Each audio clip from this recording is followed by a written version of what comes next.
आइए दोस्तों, अब हम सॉल्व करेंगे प्रश्नावली 1.3। ये क्लास 10th वालों के लिए काफी मोस्ट इंपोर्टेंट चैप्टर है, तो इस वीडियो को बिल्कुल भी स्किप नहीं करना है, शुरू से लेकर के लास्ट तक जरूर देख लेना है।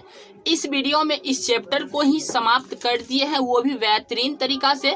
तो आइए वीडियो को स्टार्ट करते हैं। तो यहाँ पे हम पहला प्रश्न लिए हैं। पहला प्रश्न है कि सिद्ध कीजिए कि √5 एक अपरिमेय संख्या है। इसमें सिद्ध करना है, और सिद्ध करने के लिए सबसे पहले हम परिमेय 1.3 को देख लेते हैं कि परिमेय 1.3 क्या कहता है। तो परिमेय बोलता है कि m एक अभाज्य संख्या है, यदि m p² को विभाजित करता है तो p m को भी विभाजित करेगी। मतलब जहाँ पे p क्या है, एक धनात्मक पूर्णांक है। नहीं समझे सर? तो यहाँ पे हम एक एग्जांपल के तौर पे लिख लेते हैं कि मान के चलिए 9 को स्क्वायर को 3 विभाजित करता है। 9 का स्क्वायर कितना हुआ सर? 9 का स्क्वायर हुआ 81। 81 को अगर 3 विभाजित करता है, मतलब 3 से भाग लगता है 81 में, तो 9 में भी 3 से भाग लगेगा। यही चीज ये परिमेय कहना चाहता है कि m एक अभाज्य संख्या है। मतलब नीचे जो भी संख्या है ना क्यूब फॉर्म में, वो होना चाहिए, क्या होना चाहिए? एक अभाज्य संख्या होना चाहिए। सम संख्या मतलब भाज्य संख्या के लिए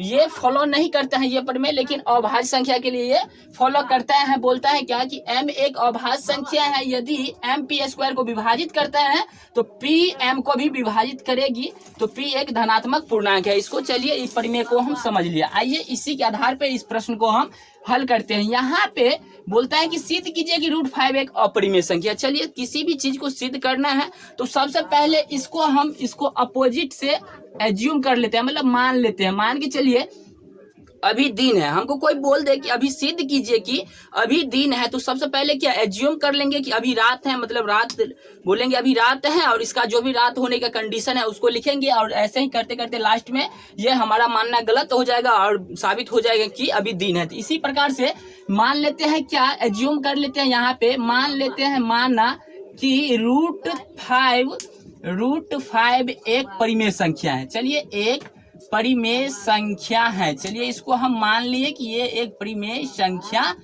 है। तो परिमेय संख्या की डिफिनेशन से क्या हो जाता है कि कोई भी संख्या परिमेय है तो उसको हम p/q के रूप में हम लिख सकते हैं। पहला बात, जहां पे ये p एवं q, जहां p एवं q सह अभाज्य पूर्णांक है तथा q बराबर नहीं 0, मतलब ये कंडीशन होते हैं परिमेय संख्या होने का कि p एवं q सह अभाज्य। यहाँ पे एक वर्ड आया सह अभाज्य। सह अभाज्य का अर्थ ये हुआ कि p/q के रूप में होगा। तो ये p एवं q का HCF जो होगा ना, HCF हमेशा 1 होगा, तब ये सह अभाज्य संख्या माना जाएगा। बोलने का मतलब ये हुआ इसमें p एवं q में उभयनिष्ठ गुणनखंड नहीं होगा। उभयनिष्ठ गुणनखंड मतलब कॉमन फैक्टर नहीं होगा ये p एवं q में, इसी को सह अभाज्य बोलते हैं। चलिए इस चीज को समझ लिए। तथा q बराबर नहीं 0, मतलब नीचे का भाग क्या होना चाहिए? 0 नहीं होना चाहिए। अब इसको हम आगे सॉल्व करते हैं, तो इसको हम लिख सकते हैं कि p बराबर सर लिख सकते हैं √5q। चलिए इसको लिख दिए। उसके बाद क्या करते हैं? दोनों तरफ वर्ग करते हैं। दोनों तरफ वर्ग करने पर, वर्ग जब दोनों तरफ किए तब क्या हो जाएगा? यहाँ पे हो जाएगा p², इधर हो जाएगा √5q का होल स्क्वायर। तो यहाँ पे सर हो जाएगा p² बराबर क्या हो जाएगा? 5, और q², इसलिए हो जाएगा क्या हो जाएगा? q² बराबर क्या हो जाएगा? ये p² बट्टा 5, ये 5 भाग में आ जाएगा। चलिए कोई बात नहीं है, इसको हम क्या मान लिए? समीकरण 1 मान लिए। अब यहाँ पे ये परिमेय काम आएगा। अब यहाँ पे हम जानते हैं चूंकि p² बट्टा 5 एक पूर्णांक है, इसलिए p² 5 से भाज्य है ये परिमेय के अनुसार से। जब p² 5 से विभाज्य है तो p भी क्या होगा? 5 से विभाज्य होगा। ये परिमेय 1.3 कहता है कि अतः p भी 5 से भाज्य होगा। चलिए जब p 5 से भाज्य होगा, p में जब हम 5 से भाग देंगे तो कोई पूर्ण संख्या आएगा। जब हम p में 5 से भाग दिए, p में 5 से भाग दिए तो कोई पूर्ण संख्या यहाँ पे आया, मान के चलिए भाग दिए ना, तो a आया। इसको भी हम मान लेते हैं, माना, लेकिन ये एक क्या है, पूर्णांक है। ये इसमें जब भाग दिया तो ये एक पूर्णांक ही आएगा ना, जब पूरा पूरी भाग लगता है तो ये पूर्णांक ही आएगा। इसलिए हो जाएगा यहाँ पे p बराबर सर क्या हो जाएगा, 5a समीकरण 2 इसको मान लिए। चलिए इधर अब लिखते हैं, इसको थोड़ा मिटा लेते हैं। उसके बाद यहाँ पे इधर मिटाते हैं।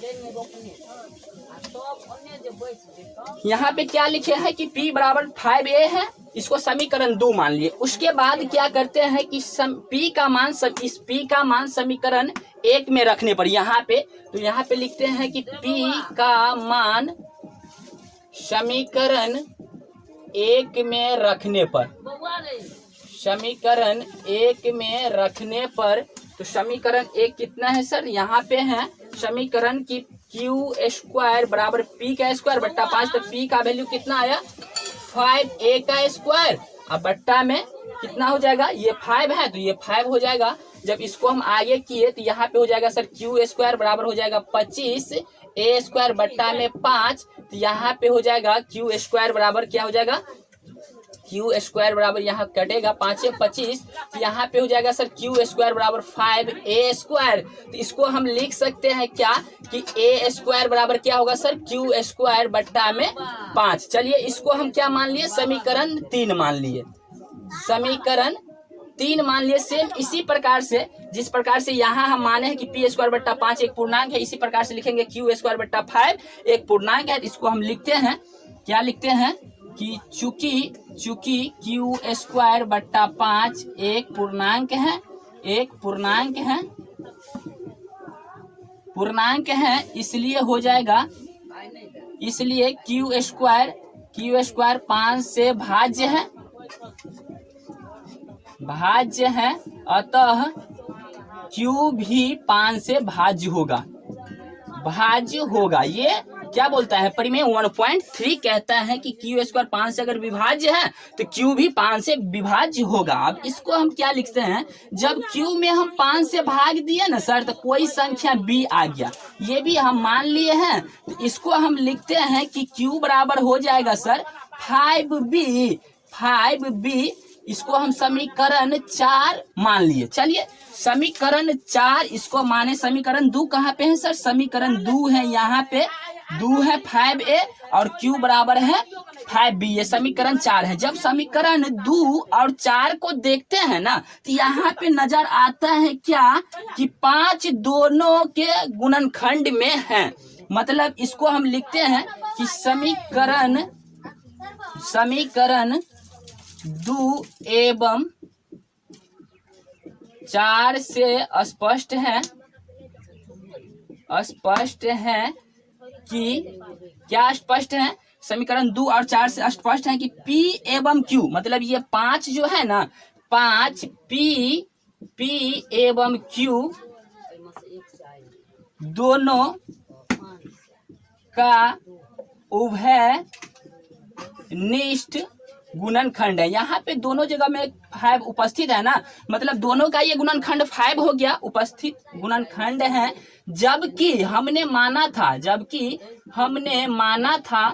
क्या माना था कि p एवं q क्या है, सहअभाज्य पूर्णांक है। जबकि हमने माना था p एवं q सहअभाज्य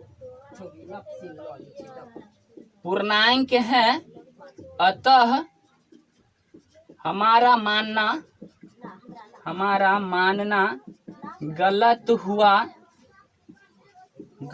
हुआ और √5 एक परिमेय संख्या है। √5 एक परिमेय संख्या है। इस प्रकार से हम √5 को सिद्ध कर लिए। इसी प्रकार से √3 रहे या √2 रहे, सिर्फ यहाँ पे संख्या चेंज होगा और प्रोसेस यही रहेगा। आइए हम नेक्स्ट प्रश्न को देखते हैं। दूसरा प्रश्न है यहाँ पे कि सिद्ध कीजिए कि 3 + 2√5 एक अपरिमेय संख्या है। प्रश्न 1 से ये प्रश्न जो कंबाइन फॉर्म में होता है ना, वो थोड़ा आसान होता है, उससे थोड़ा शॉर्ट फॉर्म में इसमें लिखा जाता है। तो आइए इसको हम सॉल्व करते हैं। पहले तो इसको एज्यूम कर लेते हैं कि परिमेय संख्या है। यहाँ पे लिखे हल, और यहाँ पे मान लेते हैं, माना कि 3 + 2√5 एक परिमेय संख्या है। चलिए इसको हम परिमेय संख्या मान लिए।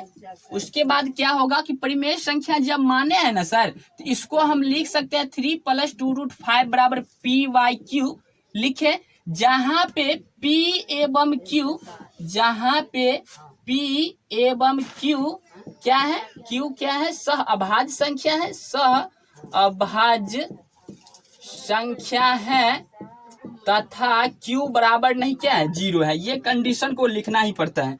जब भी किसी भी संख्या को हम परिमेय मानेंगे ना, तो ये कंडीशन को लिखना ही पड़ेगा। चलिए इसमें क्या करना होता है, यहाँ पे हम पीछे के प्रश्नों में हल कर चुके हैं कि √5 एक अपरिमेय संख्या है। तो हम चाहेंगे क्या कि ई बराबर के एक साइड अपरिमेय को, मतलब सिर्फ रूट वाला को रखे, और जो भी पार्ट जो यहाँ पे जो भी टर्म बच जाता है उसको बराबर के एक साइड कर देते हैं। तो यहाँ पे हम क्या करते हैं कि एक बार में ये दोनों को तो इधर नहीं भेज सकते हैं, तो हम करते क्या है कि पहले इसको लिखते हैं 2√5 बराबर हो जाएगा p/q। ये प्लस का 3 है, इधर आएगा तो सर माइनस का 3 हो जाएगा। तो यहाँ पे होगा 2√5 बराबर, इसको जब हम एलसीएम लिए तो 3 यहाँ पे हो जाएगा p - 3q। अब क्या होगा, चलिए इसको अब 2 को इधर हम भेज देते हैं। तो इसको हम जब 2 को इधर भेजे, √5 बराबर हो जाएगा p - 3q, अब बट्टा में कितना हो जाएगा, इधर जो आएगा यहाँ पे q, ये है ना, इसका एलसीएम q आएगा, यहाँ पे हो जाएगा 2q। इसको चलिए हम समीकरण 1 मान लिए। यहाँ पे माने हैं ना कि p एवं q क्या है, सह अभाज्य संख्या। चूंकि यहाँ पे लिखते हैं चूंकि p एवं q पूर्णांक है, चलिए p एवं q पूर्णांक है। यहाँ पे हम माने हुए हैं ये पूर्णांक है, तो पूर्णांकों का यहाँ पे क्या है, घटाव है, गुना भाग, मतलब पूर्णांकों का जोड़ घटाव। पूर्णांक बोले तो पूरा पूरा अंक का जोड़ करे या घटाव करे या भाग करे, कुछ भी करे तो एक परिमेय संख्या प्राप्त होता है। तो इसलिए हम मान लेते हैं, इसलिए क्या होगा कि p - 3q अब बट्टा में 2q एक पूर्ण क्या है, परिमेय संख्या है, परिमेय संख्या है। चलिए इसको हम यहाँ से मान लिए कि ये परिमेय संख्या है। अब क्या करते हैं, यहाँ पे जब परिमेय संख्या हुआ है, किंतु यहाँ पे समीकरण 1 से क्या हो जाएगा सर, तो समीकरण 1 से बोलता है क्या कि p - 3q अब बट्टा में 2q बराबर कितना है सर, √5 है, जो कि एक अपरिमेय संख्या है, अपरिमेय संख्या है। मतलब यहाँ समीकरण से पता चलता है कि √5 एक अपरिमेय संख्या है। जब √5 एक अपरिमेय संख्या हो जाएगा तो ये क्या हो जाएगा, ये भी अपरिमेय हो जाएगा। इसलिए p - 3q बट्टा में 2q एक अपरिमेय संख्या है, अपरिमेय संख्या है। अब यहाँ पे देखिए, एक बार इसको माने हैं क्या कि परिमेय संख्या p - 3q बट्टा में 2q बराबर परिमेय संख्या, और यहाँ पे देखिए p - 3q बट्टा में 2q को यहाँ पे अपरिमेय हम सिद्ध कर दिए। ये दोनों एक दूसरे का विरोधाभास उत्पन्न करता है। मतलब इसको हम लिख सकते हैं कि ये पूर्व कथन का विरोधाभास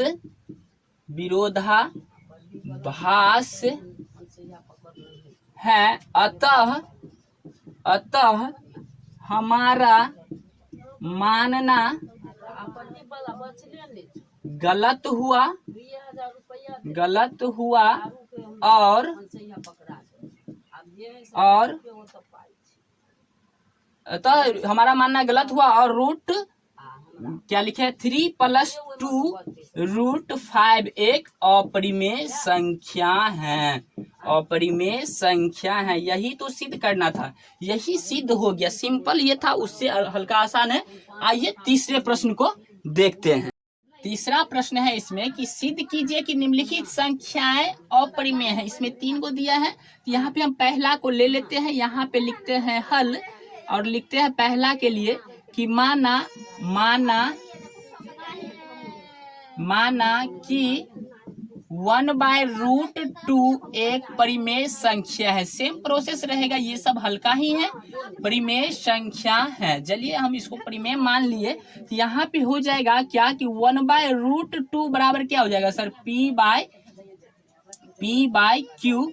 जहाँ पे ये लिख लेते हैं, जहाँ p एवं q क्या है, सह अभाज्य संख्या है, सह अभाज्य संख्या है, तथा q बराबर नहीं क्या है, 0 है। चलिए ये कंडीशन को हम यहाँ पे लिख लिए। उसके बाद क्या करते हैं, चाहे तो इसको डायरेक्ट हम रेसिप्रोकल कर ले, मतलब व्युत्क्रम कर ले, या नहीं चाहे तो सेम प्रोसेस से जाइए, इधर ये आएगा तो q बराबर हो जाएगा p, क्या हो जाएगा सर, q बराबर हो जाएगा, क्या हो जाएगा, √2p।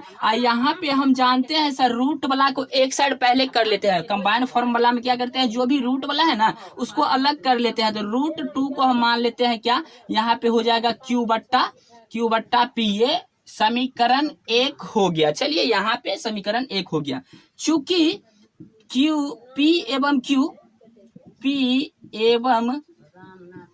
q एक पूर्णांक है, तो पूर्णांकों का भागफल क्या होता है, पूर्णांकों का भागफल क्या होता है, एक परिमेय संख्या होता है। इसलिए q/p एक परिमेय संख्या है।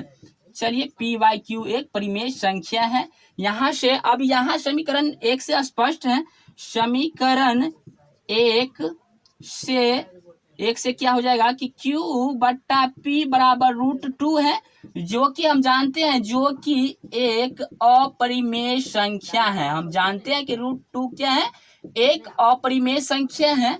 इसलिए क्या हो जाएगा, इसलिए मान के चलिए q/p बराबर √2 है, तो 2 एक अपरिमेय संख्या है, तो इसलिए q/p भी एक अपरिमेय संख्या होगा, अपरिमेय संख्या होगा। तो यहाँ पे आप देखिए, एक बार हम माने हैं क्या कि q/p क्या है सर, q/p एक परिमेय संख्या है, और एक बार आ गया क्या कि q/p एक अपरिमेय संख्या है। तो यहाँ पे ये क्या हो गया, विरोधाभास उत्पन्न हो गया। तो सेम उसी प्रकार से लिख लेते हैं, ये पूर्व कथन का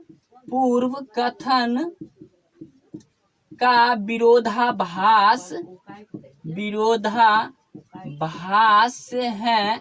अतः हमारा मानना गलत हुआ, हमारा मानना गलत हुआ, और 1/√2 एक अपरिमेय संख्या है। 1/√2 एक अपरिमेय संख्या, इस प्रकार से ये भी सिद्ध हो गया। आइए इसके सेकेंड पार्ट को देखते हैं। सेकेंड पार्ट है सर कि 7√5, इसको भी मान लेते हैं, क्या मान ले कि 7√5 एक परिमेय संख्या है। चलिए परिमेय माने, ये तो लिखते लिखते ही प्रैक्टिस हो जाएगा, कि इतना नहीं लिखेंगे ना कि मतलब याद ही हो जाएगा स्टेप। परिमेय संख्या है, चलिए परिमेय संख्या इसको माने, तब क्या हो जाएगा, यहाँ पे 7√5 बराबर क्या हो जाएगा सर, p/q। जहाँ पे हम लिखते हैं, जहाँ p एवं q क्या है, p एवं q एक सह अभाज्य संख्या है, सह अभाज्य संख्या है, तथा q बराबर नहीं क्या होगा, 0 होगा। ये कंडीशन को तो लिखना ही पड़ता है प्रत्येक क्वेश्चन में। उसके बाद क्या हो जाएगा, हम तुरंत बोले हैं कि क्या होता है, रूट वाला टर्म को वन साइड रखना है बराबर के, और विदाउट रूट वाला टर्म को एक साइड कर देना है। तो यहाँ पे √5 बराबर कितना हो जाएगा सर, p/q। ये क्या है, भाग में, गुना में है, इधर आएगा तो भाग में आ जाएगा। इसको हम समीकरण 1 मान लेते हैं। चूंकि p एवं q, वही लिखते हैं, p एवं q एक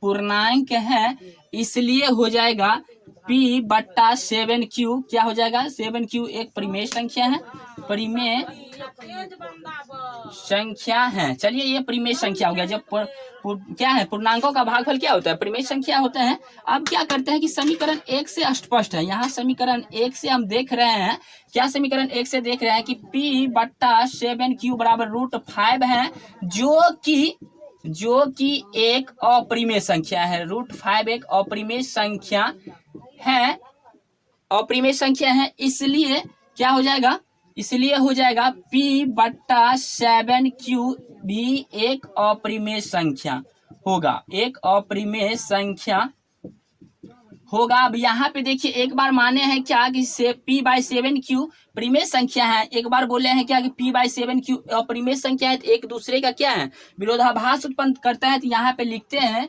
ये पूर्व कथन का विरोधाभास है, विरोधाभास है।